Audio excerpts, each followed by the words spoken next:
Hello, and welcome back to Phone a Friend News with the Ambassadors of Gaming. I'm one of your two hosts, Ambassador Chris. And I am Ambassador Michael. And we have news about stuff. More specifically, not really news, but our Game of the Year list. It's important news. Mike, how are you today? I'm good. Life is going on as usual. We're going to talk about fun video games, which is a nice change of pace instead of bad things happening with video games. Gonna put some positivity out there. Yeah, instead of just trashing. But that's why you come to us. Exactly. We got we're a little bit, I feel like we shake up the formula a bit. We don't do it in an attempt to get hundreds of thousands of viewers. Like, don't get me wrong, getting a lot of viewers would be nice, but we do it just because we like to discuss games and we like to share opinion.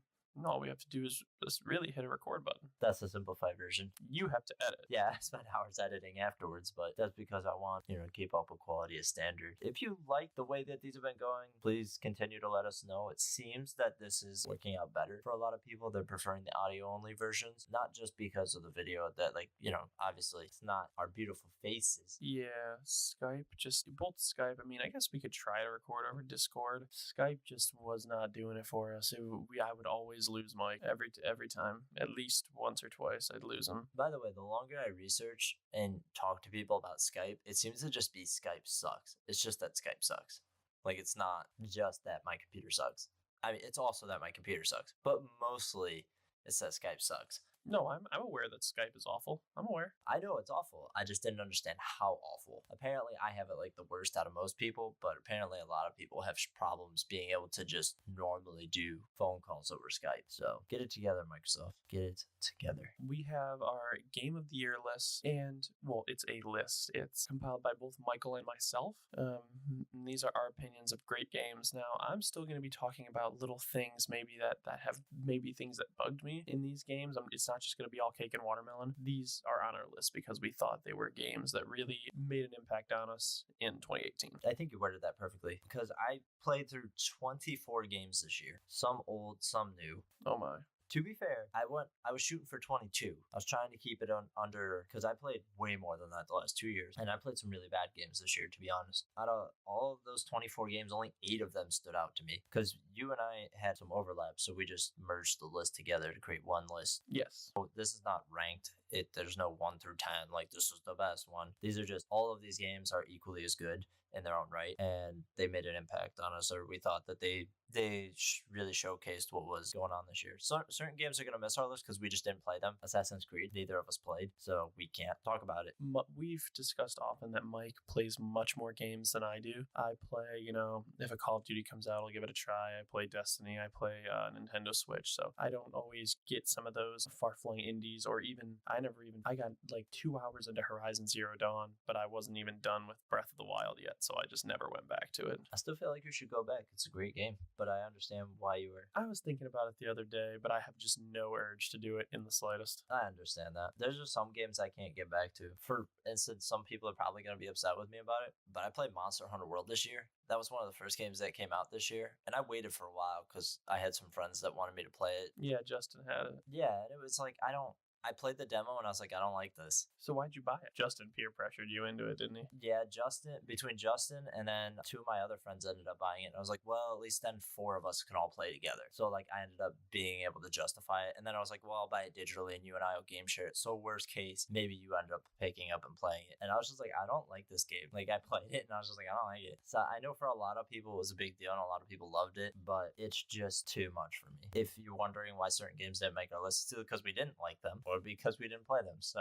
yeah, but it's not an impact on whether it's a bad game or not. No, I just didn't like it. It's not bad.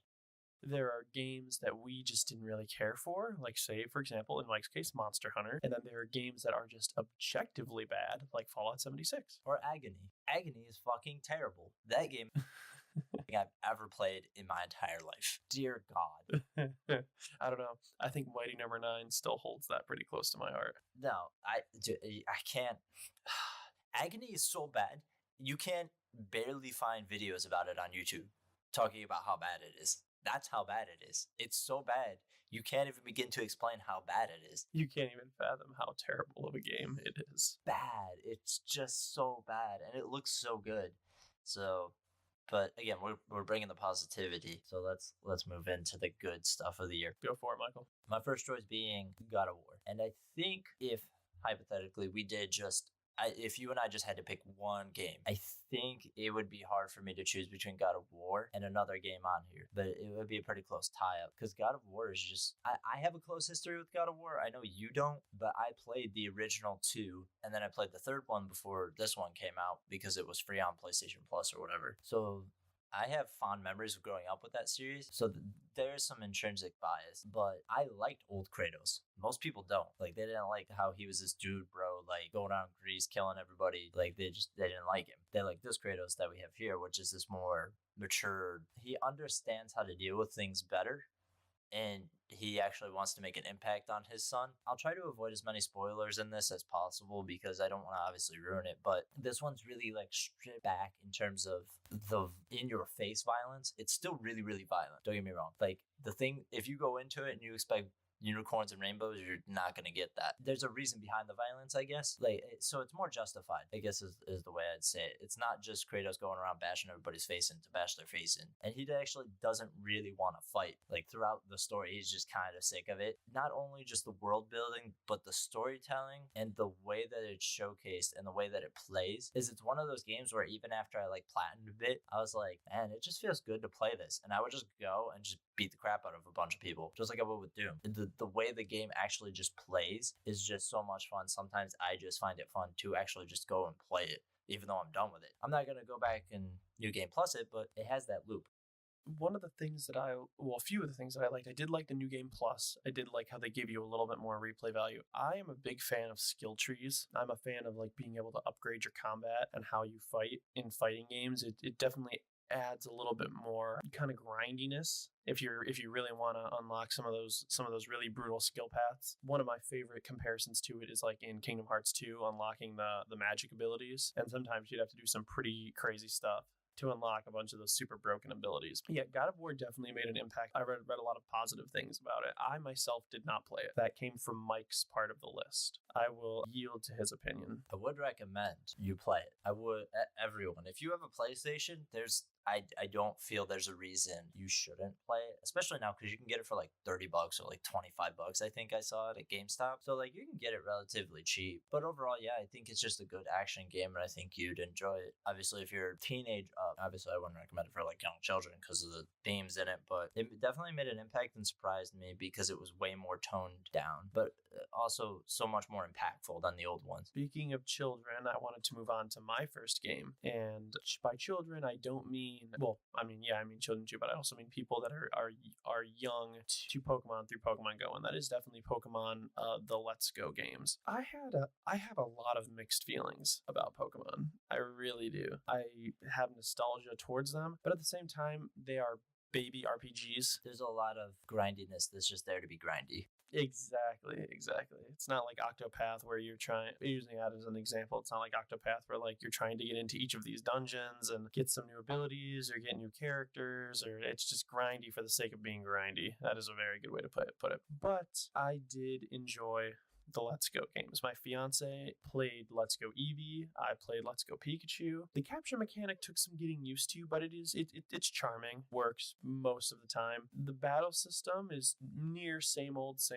Replicates, some Pokemon Blue. You can't use held items, and it's only the first 150 or 151, and then I think you can include that weird Meltan thing that's coming in too through Pokemon Go. But it was just nice to see it in the current generation. It was definitely chosen to bring. It was definitely made to bring the Pokemon Go players to the main Pokemon genre, in my opinion, and I enjoyed it. I thought it was a pretty good game. Right, I think I would agree with you on that, and it's also the only generation that keeps getting remastered. The Kanto region is the one that consistently gets remastered. Yeah, this is its third remaster.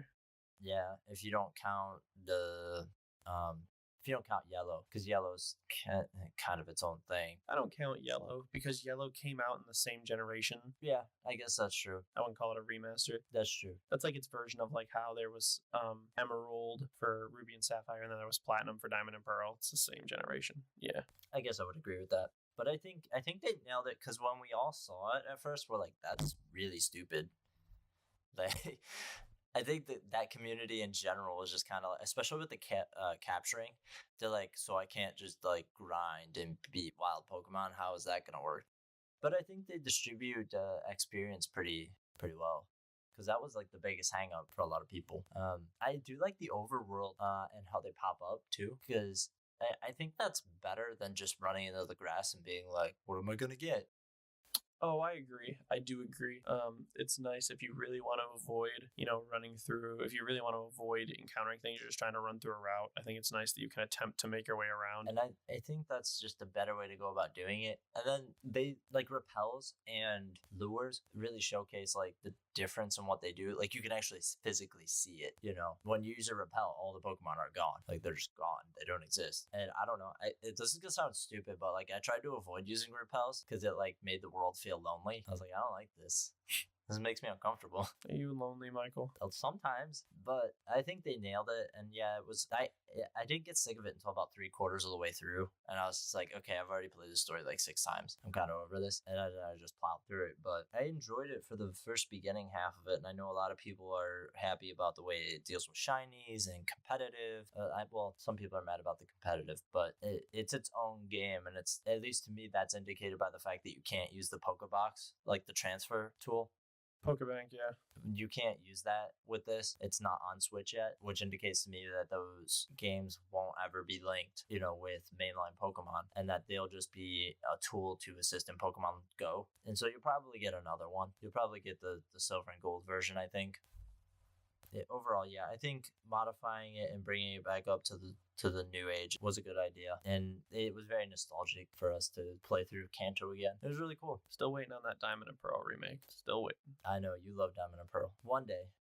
That's my favorite gen. One day it'll happen. So let's move on to the third one on our list here. Again, not ranked, just third in order of the way we wanted to talk about him. I'm going to get this one out of the way because it's the biggin of the year. Besides God of War, the one everybody knows. Red Dead 2. You haven't played it, but I beat it about 2 weeks ago now, where I finished everything, the epilogue and everything. And the epilogue is pretty long. It's pretty substantial. It took me about 20 hours, I think, to beat the epilogue. And so that game in general, it's a prequel. So I was concerned about that because I had played Red Dead. And so you kind of know what already happens, obviously, if you had played that. So I think if you didn't play Red Dead, it was actually better for you and more impactful than if you had played Red Dead 1. The way they go about doing it and crafting the main character and that person's journey throughout the story is really unlike anything we've seen, because these people are supposed to be like the worst, like the most bastarded bastards you've ever met in your life, and yet you sympathize with them and for them because of the way their story is written and told to you, along with the fact that they just have like the craziest open world ever. Like, I've never played an open world that's so pretty. To be fair, Rockstar isn't known for having good looking games. Like when we saw GTA 5 on PS4 and it came out, you're like, man, this game's kind of ugly. So to see it run on current gen, just the way the world is, the way the AI interacts, the way the world interacts with you, does breathe life into it in a way that most games don't have. And I understand, not all games can be that, and I don't want all games to be that, but the fact that this one is that way is what makes it stand out. And you can't really talk about Red Dead without talking about the story, so I'm just gonna really leave it at, if you enjoy just getting lost in it and you can only pick up one game, I would pick up Red Dead because it's gonna last you the longest out of anything, and you really get your money's worth out of it. I haven't heard a single person that bought Red Dead feel that it was a waste of their time, or that Oh, absolutely not. That game's making waves. Right. And the only game to outsell it, I think, this year is Call of Duty, but that's because Call of Duty was on the market before it, at least in my opinion, because obviously Red Dead 2 will outsell Call of Duty 4 or Black Ops 4. So even then, it's still one of the highest selling games made by one of the teams that made the highest selling piece of entertainment of all time, or highest grossing profits of entertainment. So like, it's just its own beast. Somebody described it this way, and I think his name is Morgan. He runs a different podcast. I think their podcast is called Chompcast. I follow them on Instagram. We found each other on Instagram due to the hashtag and promoting. Anyways, the way he described it was that Red Dead kind of fell out of a time warp. Like, it's like this game that's nothing like anything else. And I think that's probably the most accurate way to describe it, because this game is not like anything else. There's no other game like Red Dead. It's its own monster in its own right, and I think they just nailed it. And so I think I'll just leave it at that, because there's not much more I can get into without spoilers, and I think it's just something everybody should enjoy on their own terms. I think it played out like a movie, personally. I thought that the way the story was told, it really felt like it played out like a movie. I would agree with that. It's very long, but the journey is worthwhile. Now, my next game, my second game, of course, is another popular game, and that is Smash Ultimate. I was really happy when I was unlocking the characters. The characters, there's just so many. There's so many of them are detailed, and so many characters, how they used to appear, are different now than they used to. A simple example, normal Link, who is now based on the Breath of the Wild Link instead of the Twilight Princess Link, he no longer has a hook shot. No, yeah, he doesn't. That was one of the first things that surprised me about his character. Yeah.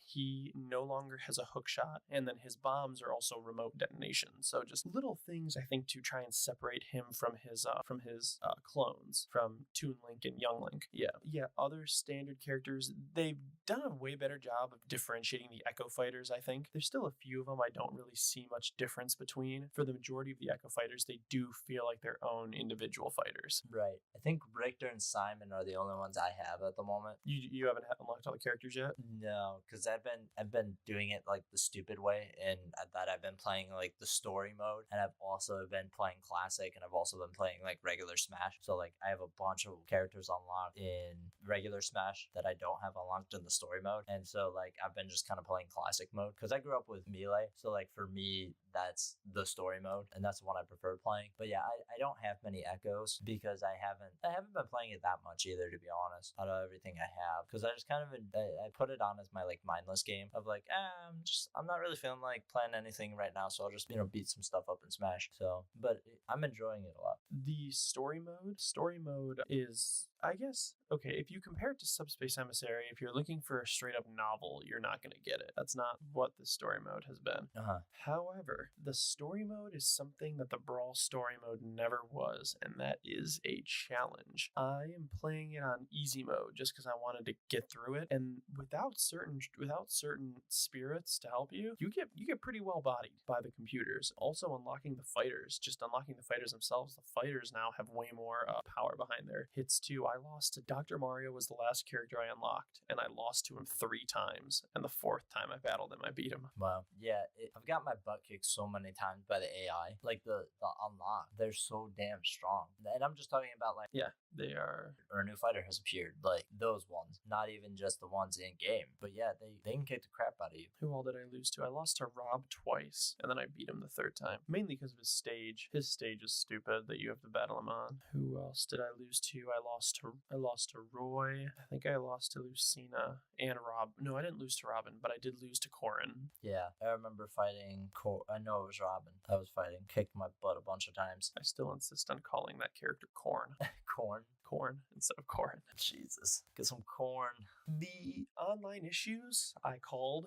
Are they bad? They are still an issue. I actually haven't tried the main online. The only online that I've tried was playing with just Justin. Okay. Just the 2 of us in a lobby, and we live an hour away from each other, and there was lag. Yeah, that's crazy. So I cannot imagine how bad this will be. And if you've watched the show, you've known that I've talked about this forever. Right. I've talked about how I was very worried that when the next Smash came out, the online would be very hard to play. And I understand the rule set things. I understand the rule sets. They want everyone to have a say in how the online is played. But unfortunately, I'm pretty sure in one of the rule sets you can actually activate spirits. And so if you just don't play the story mode, you're at a handicap right there. Right, because it's almost, you can only buy spirit or get them from the board if you're not playing. Yeah. If you're not playing classic or adventure, you're not getting any spirits because you don't unlock them like you do fighters. So in general, Smash has definitely been very fun. It's definitely been something that I've been taking with me. It was really unfortunately that it came out during finals week because it made it hard for me to study for finals. The worst time of the year for you. It came out the Friday before finals week, and I was like, Nintendo, you guys are jerks. I remember because you're like, I'm gonna reward myself by not playing it, and then I was playing it. I don't remember what day I was playing it. No, okay. I have another friend in the the physics program with me who has a Switch, and he was super excited to get Smash. And so I was thinking to myself, okay, I'm going to reward myself. I'm not going to even go to pick up Smash from GameStop until finals are over. That Friday, I said that on Thursday, and Friday morning I get to school and he's playing Smash on the TV. And I was like, well, now I have to play it because it's right in front of me. And so I played it, and then I was like, well, now I have to go freaking pick it up. You're a jerk. Because it's right here. So it's in my hands. Yeah. Touch the poison. Yeah, it's here. It's ready. So Smash Ultimate, it's exactly what you think it's going to be. It's definitely, aside from the spotty online that definitely needs fixing, it is definitely worth purchase, and it's definitely worth buying the online for it as well. Buying the Nintendo Online for $20 a month, just so you can play with, if all else, just to play with your friends online. That's it. Is it? I thought it was 20 like a year or something. I don't know, because we bought the... What did I say? 20 a month. No, it's 20 a year. It is 20 a year. Because we bought the family pack, like I said we were going to, when they first announced it, because it was like, whatever, I don't even know, like $60 or $40 or something like that, and you can have 7 people on it, so like it ends up being like $6 a year for everybody, which is not a bad deal at all. So but yeah, I haven't played online because I don't like getting my butt kicked, so I'm not very good at Smash. Well, everyone chooses their own rule set, so, and then it randomly chooses one person's rule set. So you could have it like super high. I assume you could have it like super high with a bunch of items dropping and like do some damage or... That's fair, I guess. Stuff. I don't know. I worried about the spirits because the spirits are something that like can't really be controlled. And it was something that to make an apt comparison, it was something I complained about with Injustice 2 with the armor pieces, is it's like they're random drops for the most part. There are the event with the spirit boards that you can get and the spirits that you get from the main story, but otherwise they're randomized. So, and even the spirit board is randomized for the most part. So like somebody could have really, really good spirits, or their spirits could be level 99 and yours could be level 1, and you're getting your butt kicked. So I worried about that, but I don't know. I guess I shouldn't worry too much because I don't play online. So I don't know if that was a smart decision. But again, if people want to play like that, they will. I agree with you though. The moveset thing or the rule set thing was kind of weird. I remember when they first announced it, everybody's like, "That's kind of weird." But all right, I think we've covered everything, right?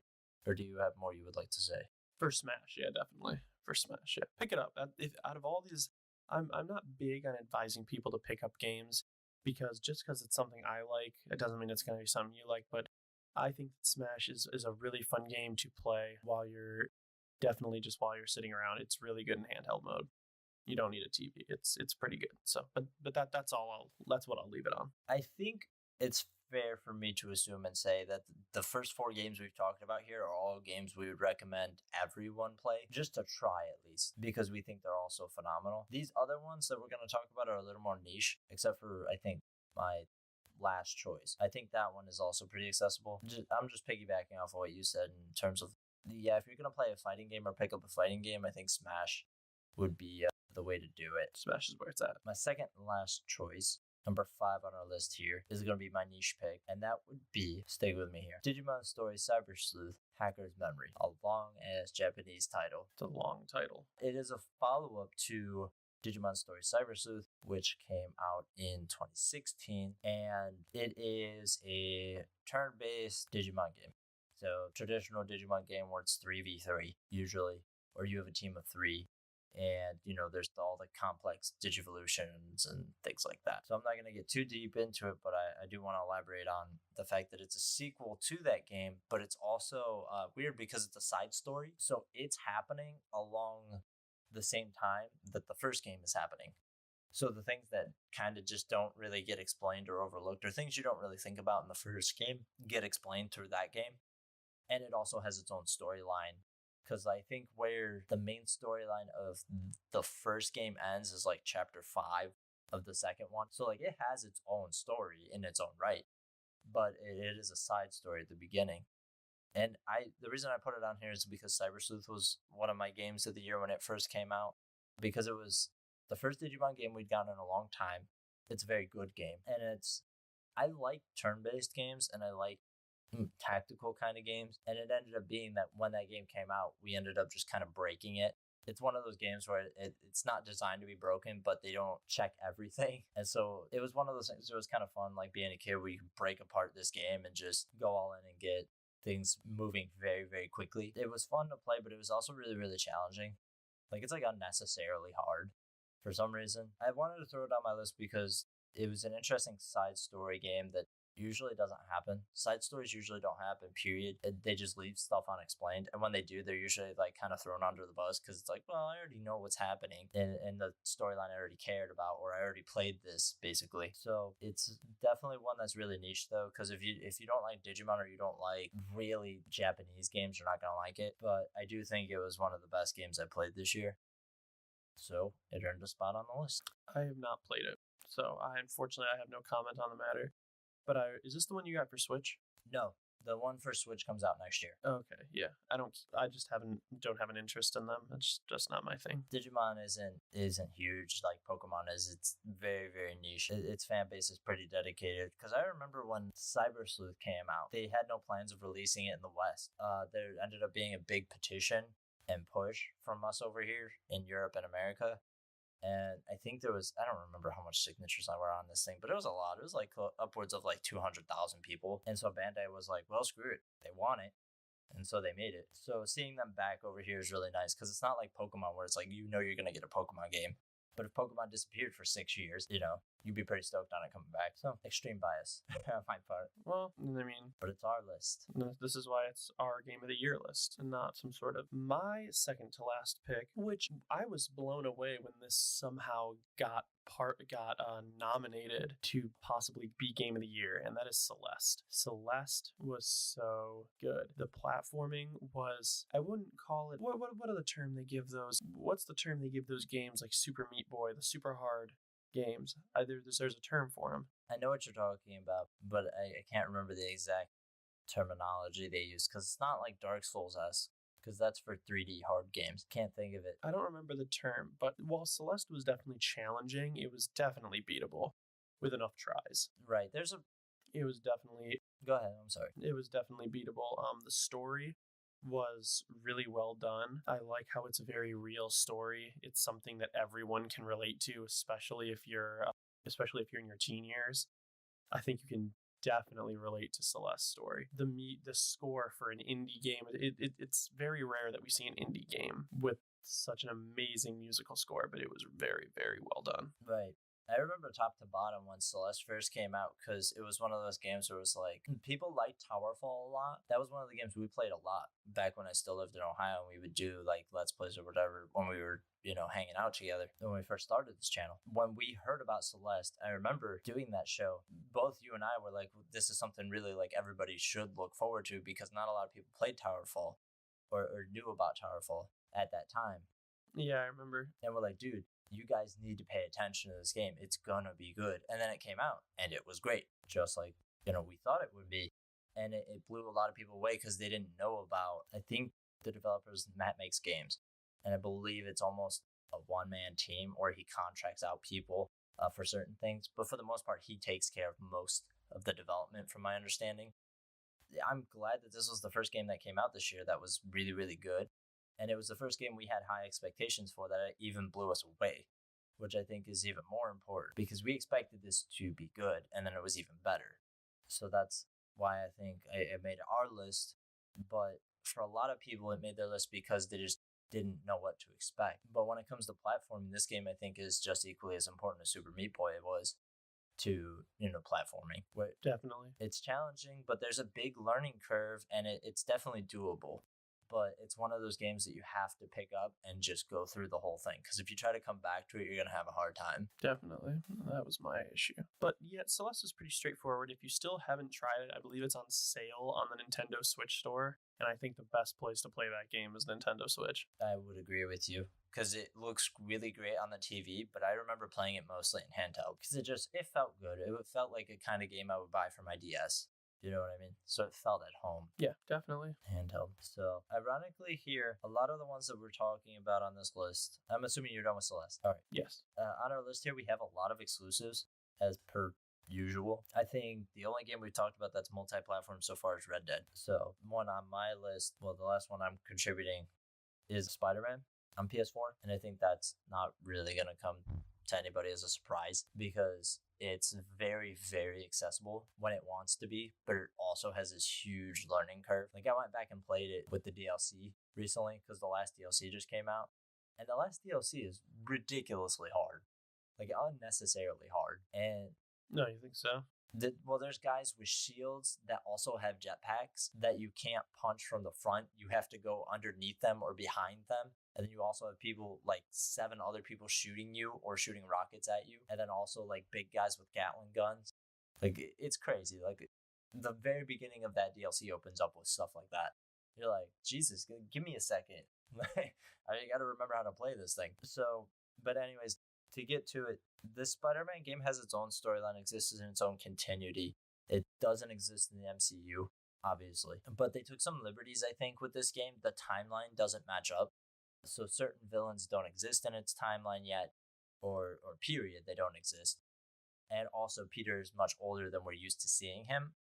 Again, it's just very accessible. The way I'm going to describe its gameplay is just like God of War, where like it's just fun to play. It feels good to swing around the city, and the controls, they're kind of weird, but once you have been playing for about an hour or two, you kind of understand what you're supposed to be doing and how to, combo things together. And then it just feels really, really good. They offer you fast travel, but most people, from what I've heard, haven't used it, and I rarely used it until I was, cleaning up and going for the platinum. There's a lot of nice nods to Easter eggs, things like that. Stan Lee makes cameo at one point. The story is just very its own story. It's kind of predictable, but it's its own story in its own right. And the way the characters interact within that world and the world that they built, along with where they're kind of going with it, is very interesting. And also because when Insomniac was announced to be making it, everybody kind of understood that made a lot of sense after Sunset Overdrive.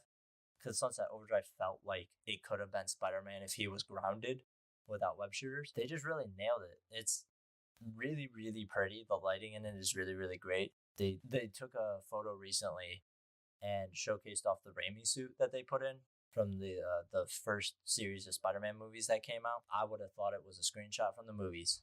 Like, I thought it was a screenshot from the movies, but it wasn't. It was an in-game screenshot, and I was like, crap, I forgot how pretty this game is. So it was a perfect sort of storm for me, and it came out at the perfect time where it was like, I don't want to play something serious. Like, I want to have this fun, enjoyable game. God of War and Red Dead were not that. They were very taxing mentally and emotionally. Like, their stories are very, very heavy. Whereas Spider-Man was more about having fun. And he's a very light character, He's very humorous. And so it felt good to play a game that made me laugh and also just was fun to be in for the most part. I think that's why it deserves a spot on my list, or our list here, and why it made my list in the first place.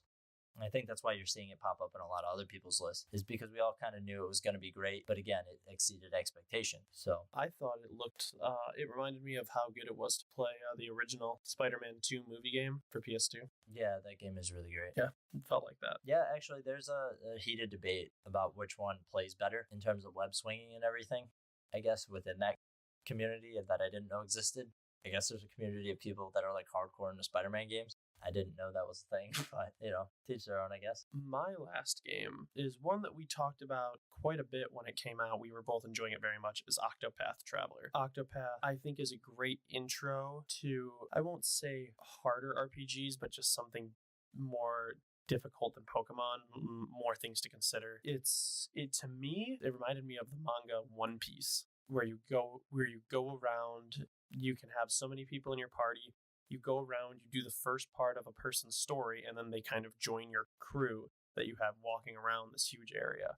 And then you can choose which story to complete, which paths you want to take. There's obviously 8 people to choose from, so it's called Octopath. And the name is also an anagram of the first letter of all 8 characters' names, if you didn't know.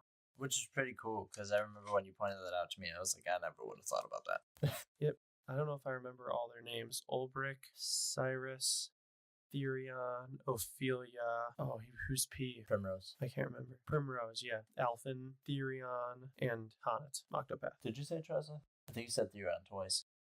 Oh yeah, sorry, Tressa. Tressa's the second T, my bad. It has a lot of play value too. Leveling up all of these characters is pretty difficult considering you can only have 4 in a party at a time. Right, and they don't share XP outside of party, so it's not like they all level up. Yeah. It's kind of a pain, but at the same point, it's kind of the point. Almost the entire squad is level 70, and Alphin's sitting at the bar where that's level 11. Oh my god. He's just getting drunk, having a good old time. Yeah, dude, he's just sitting there because I won't level him up. Right. I had the same sort of problem. Again, it's a unique game in its own right, not just in gameplay, but also in aesthetic. And I think that was the biggest thing for a lot of people is the aesthetic and just how ridiculously pretty that game is. Yeah, it's like a pop-up book. Reminds me of a pop-up book. You didn't buy the collector's edition, I don't think, for that one, did you? I did not. No, I just got the game. Did, just because it came in a book. And yeah, I saw, and it was a pop-up book. Which is really funny. And the scenery is just so beautiful that even when you look at it outside of the context of the game, you're like, wow, this is still like really pretty pixel art. And I think it's important to just notate that that's on Unreal. Like, Unreal Engine can make that, which is what we talk about all the time in terms of engines being very different, and I think it's important to highlight there. The biggest thing about this game that was really funny is Square Enix was the only one who underestimated it. I think we talked about it at launch. They didn't have enough copies in a lot of places. Yeah, a lot of places, which isn't really something that we see nowadays. You know, pre-orders used to be such a big deal. You'd pre-order to make sure they didn't run out of copies. They never run out of copies for AAA games. And you can find Call of Duty if you go on launch day. Like, you can find it. What did you think of Octopath? Oh, just in general, I liked it a lot. I agree, I think, with some people in terms that the grinding is a little much. Like, they could have toned it down just a bit. I think I sent you the screenshot where one particular move from the dancer class has an ability that allows a random effect to happen. And one of those random effects can be increased experience or job points, which are what you use to earn new skills. One of the things I do consistently in battles is use that skill to try to gain more experience. And one time I gained, I don't know, like I think it was times 100 is one of the things you can do, or times 10. It was one of the two, I can't remember. But either way, I ended up getting like, I don't know, 100,000 experience or 10,000 experience or something like that. An insane amount of experience. Yeah, but it's by random chance, so it's not like you can rely on that. I've never had it happen again. It is helpful in terms of that, but yeah, the grinding just feels a little too artificial. Just like the original Pokemon, like I was explaining, it's just kind of there to be there. The level jumps are kind of crazy. I think they could have probably toned it down a bit, because I think the general idea was that you were going to be walking everywhere, that you weren't really going to use fast travel, which is kind of not the case for me. Because I'm one of those people that likes my map being open, so I know where I need to go at all times. I don't like having an objective that's like in this section of the map that I can't see yet, or not being able to fast travel to it. So it kind of offset me in the way I play games, because I just went everywhere first, and so it kind of created this imbalance in my characters like you have, but it was unintentional for me. Keeping them all balanced is a huge pain in the ass. That's the only thing I don't really like, and neither of us have beaten it, so I can't speak to it. But one of the things that bothered me a bit was the fact that the first character you pick, you can't remove from your party. That's the character you're stuck with through the entirety of the game. I think you might be able to take them out once you beat their story. I assumed that was the case, but I wasn't sure. Yeah, so I definitely recommend you look online. I was lucky. Yeah, you picked one of the best characters. I picked a very good character. I picked Cyrus to start. Right, the Scholar. And the Scholar's main ability when they first pop in is to analyze the weaknesses of enemies, so it's very useful to have him permanently on your team. Yeah. I picked the Huntress, which is not one of the characters you should pick as the starting character, because her abilities are so unique and so it's very specific to what you use them for, and they just become kind of outdated. Like, once you have a full team of characters and they have secondary jobs, the Hunter's abilities are kind of not very helpful. Yeah, once you you can add secondary jobs to your characters, and once you get the Huntress secondary job, yeah, you don't really need the normal Huntress. You don't need her. And her ability is whatever, capturing animals. And my biggest problem with the animal usage with that specifically is that you can't pick your target. It's just random always. Oh yeah, that's true. That's annoying. Yeah, it's one of those decisions that I'm like, the longer I play it, the more I'm like, this was a really bad decision. Why did you do this? Besides that one main point, I think that overall it's designed pretty well. I don't know how this works out. I don't know if Nintendo owns Octopath or if they helped fund development of Octopath, or exactly how that went, because I would assume that it's going to be a Switch exclusive, and that's just kind of going to stay there, because I don't have any information that says this otherwise, but I'm assuming based off band alone that we'll get some variation of a sequel, whether it's with a new set of characters or if it's the same characters. It'll be with a new set of characters. I can tell you right now, it'll be with a new set of characters. But But that's how Square Enix likes to work. Yeah, Like, that's how they do with Final Fantasy. That's just what they do. yeah, I think that you're probably right. And having 8 new characters is way more exciting than revisiting the same 8 characters you already know, especially if they have to constrain themselves to the same story. They might be the same classes. There might be the scholar, the dancer, or something along those lines. I'm sure there will be, but Maybe an astronaut. an astronaut in medieval times. Yep. He's from the future. Major Tom, what are you doing here? Major Tom.